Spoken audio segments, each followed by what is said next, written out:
Morning student, प्रिया TT college में आपका हार्दिक स्वागत है।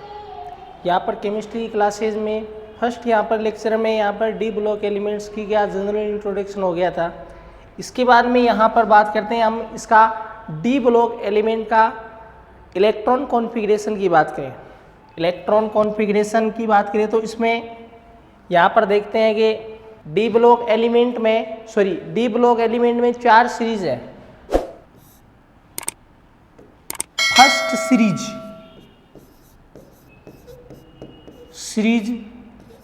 सेकंड सीरीज,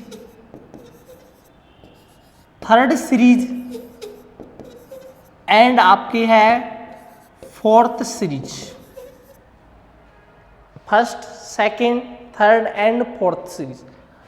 ज़्यादातर जो यहाँ पर एलिमेंट्स आते हैं वो 1 से 3 सीरीज वाले ही डी ब्लॉक एलिमेंट्स कहलाते हैं। डी ब्लॉक एलिमेंट्स कहलाते हैं। अब यहाँ पर बात करते हैं हम फर्स्ट सीरीज की। फर्स्ट सीरीज वाले आपका आएगा 21 से जो 30 तक जो एलिमेंट्स आते हैं उसी को क्या बोलते हैं, फर्स्ट सीरीज एलिमेंट्स। वो कौन कौन से हैं? स्केडियम, titanium, vanadium, chromium, magnesium, ferrous, cobalt, निकल, कॉपर, जेडन। यानी 21 से जो 30 तक तत्व आते हैं उसी को क्या बोलते हैं, यहाँ पर फर्स्ट सीरीज के एलिमेंट बोलते हैं। अब यहाँ पर इसके बाद में यहाँ पर इसका इलेक्ट्रॉन कॉन्फ़िगरेशन देखें। क्या वो देखें? इलेक्ट्रॉन कॉन्फ़िगरेशन देखें तो यहाँ पर स्केडियम का जो कंपाउंड्स है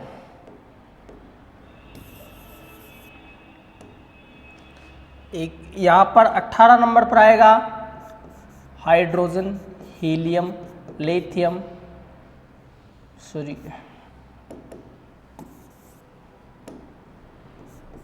हीलियम, नियोन, आर्गन।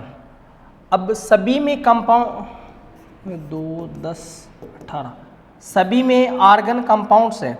अब आर्गन के बाद में जो यहाँ पर कंपाउंड्स है 3D1 4s2, 3D3 4s2, 3D3 4s3। इस प्रकार से है ये इलेक्ट्रॉन कॉन्फ़िगरेशन। एक बार मैं यहाँ पर सभी का लिख देता हूँ इलेक्ट्रॉन कॉन्फ़िगरेशन।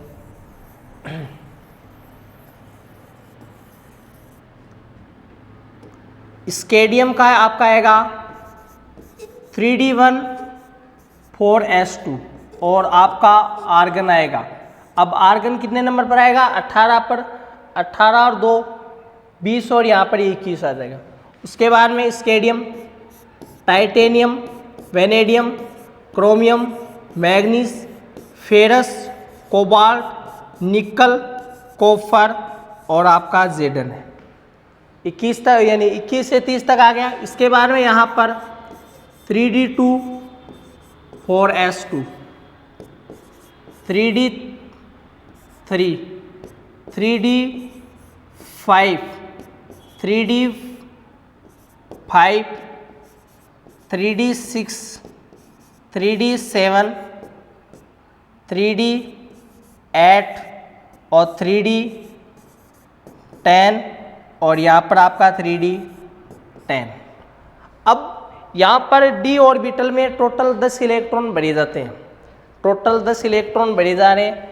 तो यहाँ पर बात करें कि इसमें सभी में 4s2, इसका 4s1, इसका यहाँ पर 4s2, फेरस का 4s2, कोबाल्ट का भी आपका 4s2, निकल का 4s2 और कॉपर का आपका 4s1 और जेडन का आपका क्या आ जाएगा 4s2।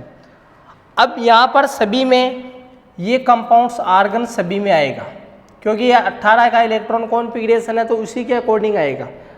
यहाँ पर बात करते हैं कि अब एक्सेप्शन किस किस में दिखाई देगा। एक तो आपका Cr में और दूसरा आपका आएगा Cu में।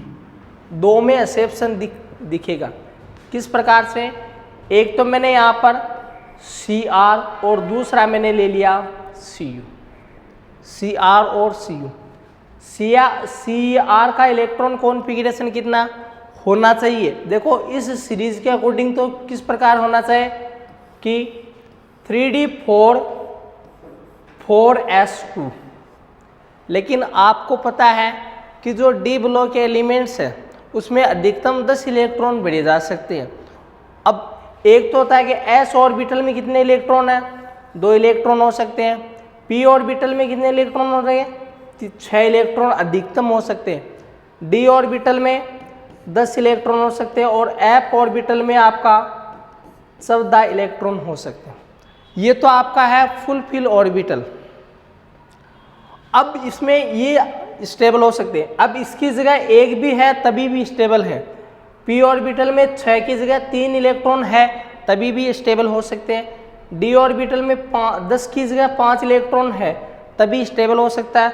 और f ऑर्बिटल में 14 में से 7 इलेक्ट्रॉन है तभी भी स्टेबल हो सकते हैं। अब बात करते हैं यहाँ पर ये Cr की, कि Cr में आपका 3d4 4s2 क्यों आया। अब ये आपका अनस्टेबल है, क्यों? क्योंकि यहाँ पर देखो d ऑर्बिटल की बात करो इस प्रकार से, Cr का d ऑर्बिटल्स में 1 2 3, अब 5 खाने हो गए। अब इसमें इलेक्ट्रॉन कॉन्फ़िगरेशन ब्रो 1 2 3 4, और इसमें 4s में भी आपके क्या है, 2 इलेक्ट्रॉन है।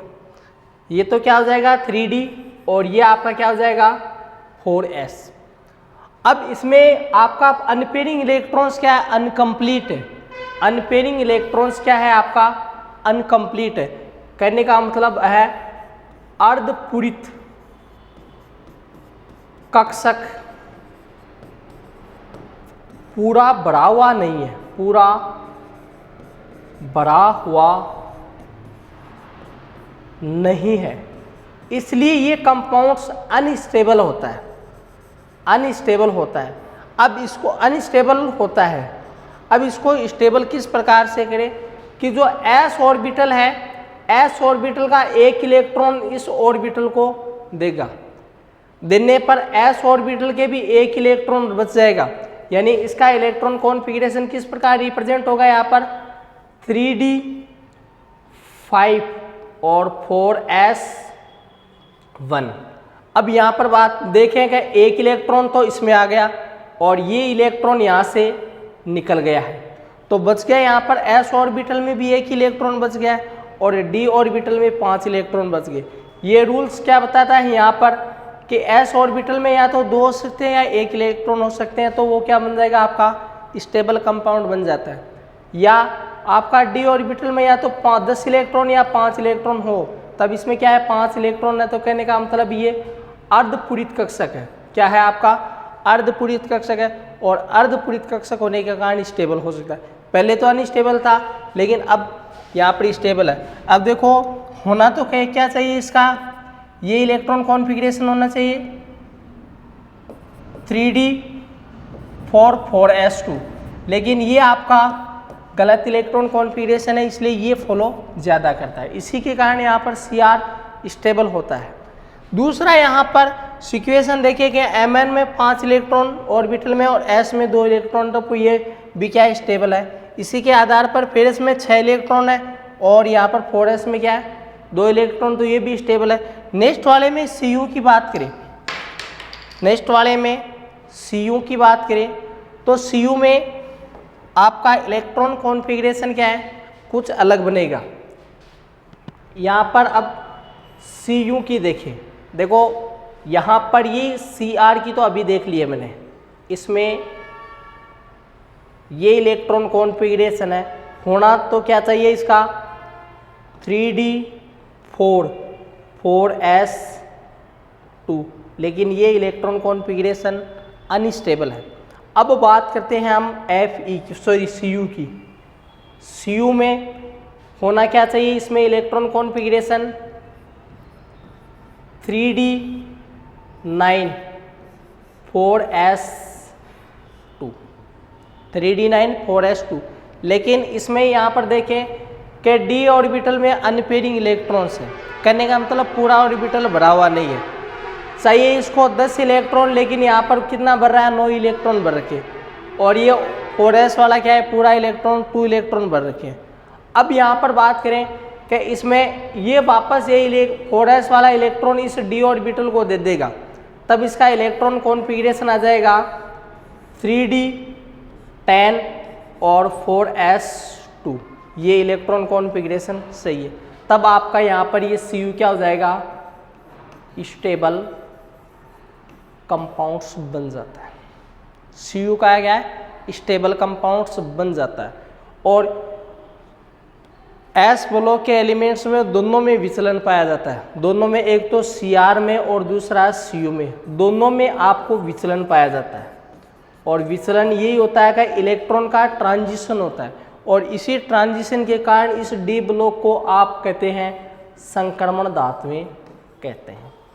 एक इलेक्ट्रॉन दूसरे कक्षक से, दूसरे से तीसरे, तीसरे से चौथे, इस प्रकार से इसका संक्रमण उत्पन्न होता है। और इसी संक्रमण के कारण आपका Cr और Cu में विचलन पाया जाता है। अब इसके बाद में यहाँ पर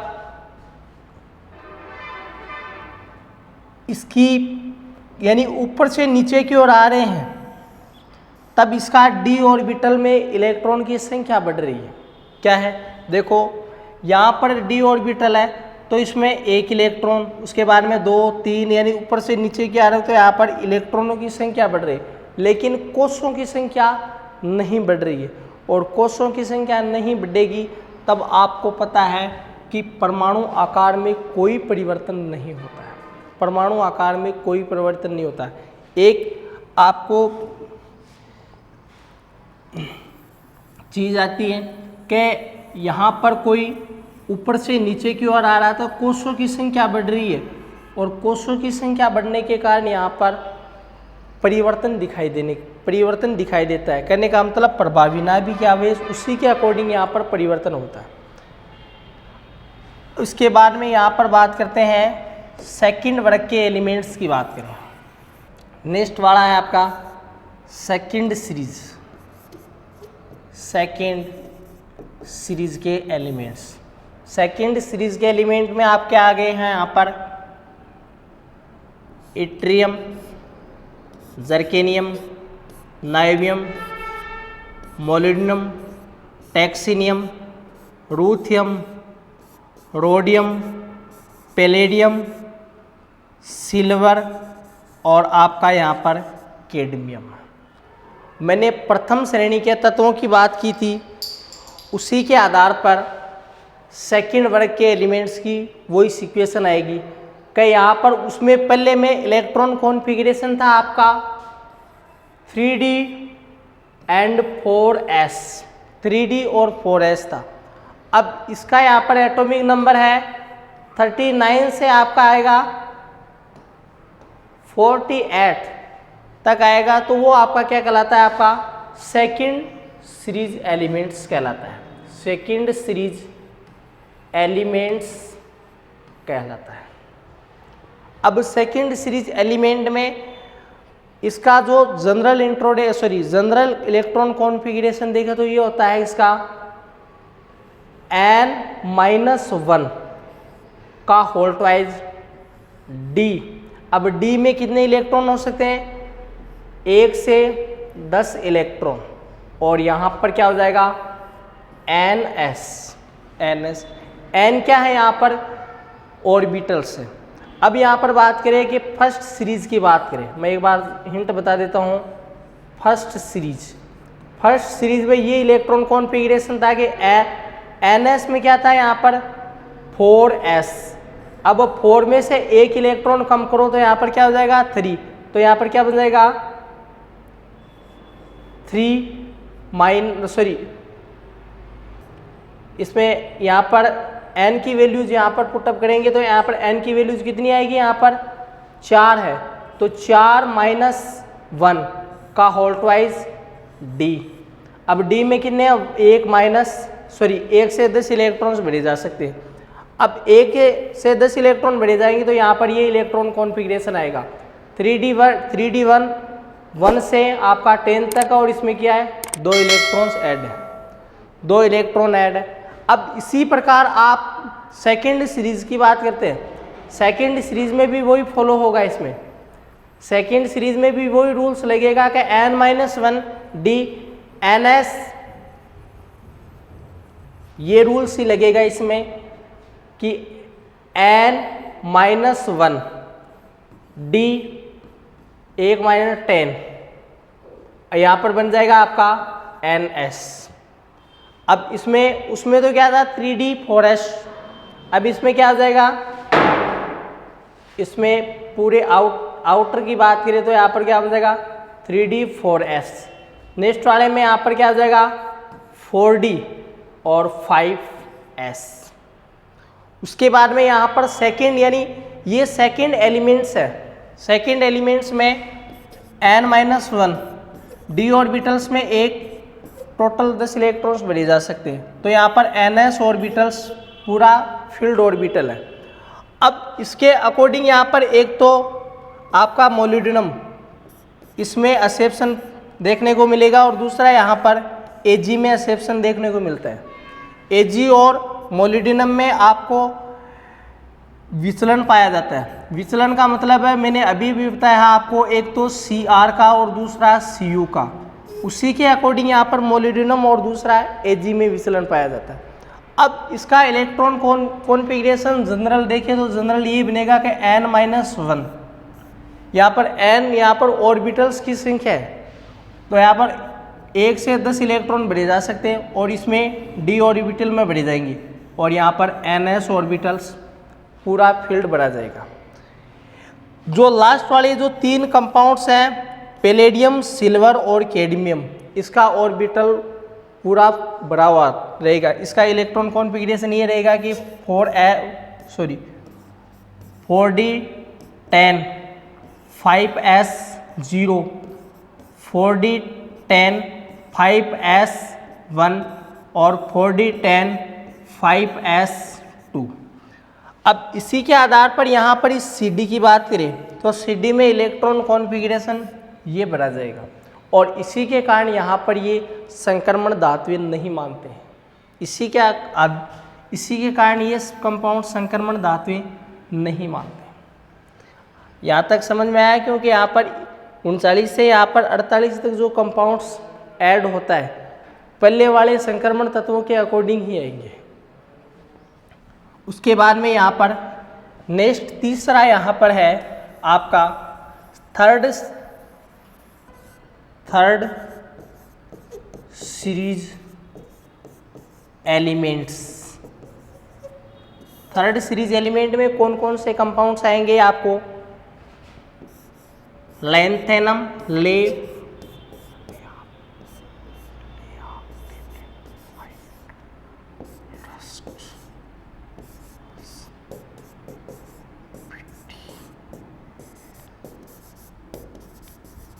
ये कंपाउंड्स आएंगे। लैंथेनम, होफिनियम, टैक्सीनियम, tungsten, rhenium, osmium, iridium, platinum, Au and Hg। अब यहाँ पर आपको कंपाउंड्स कुछ अलग मिलेगा। लैंथेनम किसे कहते हैं? लैंथेनम आपको इसमें एफ ब्लॉक कंपाउंड्स की एंट्री हो जाती है, और एफ ब्लॉक कंपाउंड्स की एंट्री हो जाने के कारण 2 कंपाउंड बनता है, एक तो लैंथेनाइड कंपाउंड और दूसरा क्या, एक्टिनाइड कंपाउंड्स है। अब एफ ब्लॉक कंपाउंड्स में इसका यहाँ पर एटॉमिक नंबर देखिए तो यहाँ पर 57 नंबर पर आएगा, और उसके बाद में यहाँ पर इसका 72 से आपको 80 तक मिलेगा, और 80 तक मिलेगा तो वो आपका कौन सी सीरीज हो जाएगी, थर्ड सीरीज हो जाएगी। अब इसमें मैंने आपको सीरीज के अकॉर्डिंग बताया था कि इसका इलेक्ट्रॉन कॉन्फ़िगरेशन आपको अलग अलग देखने को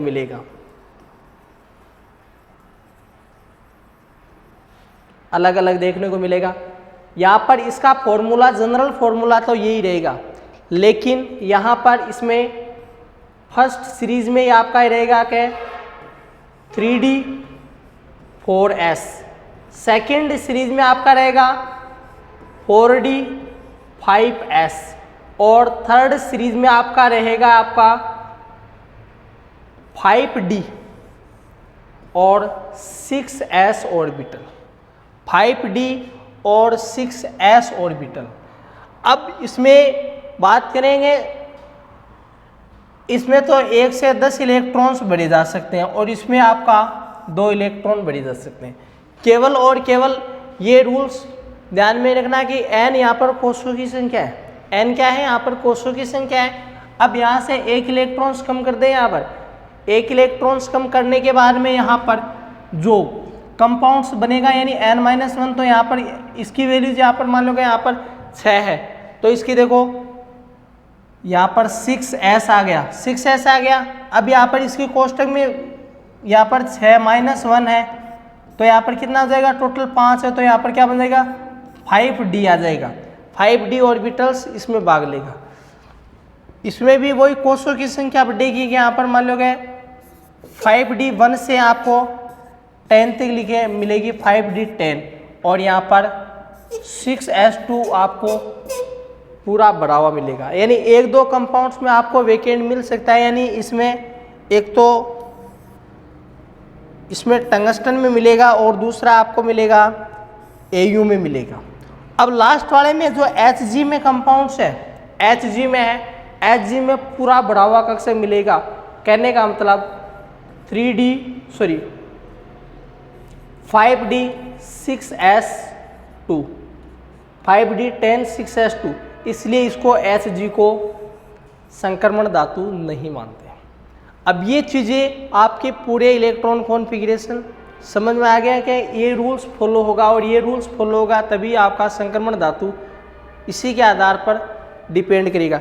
अब एक क्वेश्चन मैं एक साथ करवा देता हूँ, इसमें तीनों में एक क्वेश्चन करवा देता हूँ कि इलेक्ट्रॉन कॉन्फ़िगरेशन के आधार पर ही इलेक्ट्रॉन कॉन्फ़िगरेशन एक साथ मैं लिख देता हूँ इसको।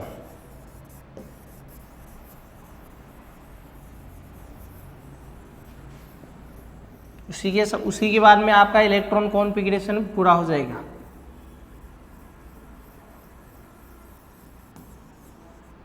एक तो यहाँ पर इसका general electron configuration n-1 d 1 से आपका 10 ns तक आएगा, ये तो आएगा। उसके बाद में सीरीज के अकॉर्डिंग आप ऐड कर लो। उसके बाद में मैंने 3 कंपाउंड्स लिए थे, Zn, Cd और आपका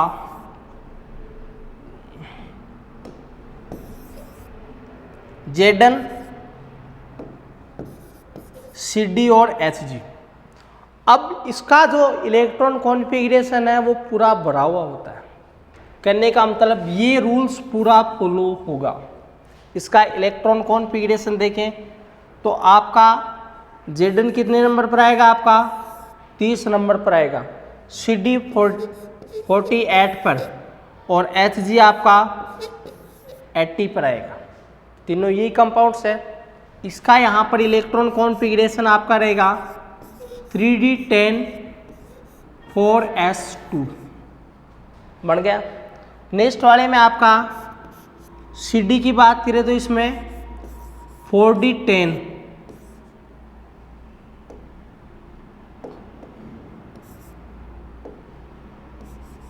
5s2 आया समझ में।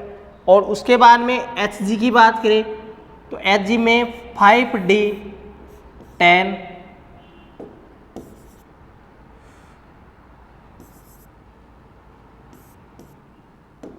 5d 10 6s2, ये सभी में, इसमें तो 3 लोग थे, इसमें तीनों में कंपाउंड में ये चीज़ें आएगी। अब तीनों चीज़ों का क्या रीज़न है, यहाँ पर d ऑर्बिटल की बात करें तो पूरा भरा हुआ है, फुल फील्ड बोलते हैं इसको, जिसको क्या बोलते हैं, फुल फील्ड कंपाउंड्स ऑर्बिटल। और आपका s ऑर्बिटल की बात करें तो भी आपका फुल फील्ड ऑर्बिटल है। इसका मतलब है कि संक्रमण धातुएं ट्रांजिशन नहीं करेगी और ट्रांजिशन नहीं करने के कारण इसका डी ब्लॉक एलिमेंट्स अर्थात ट्रांजिशन मेटल्स आयन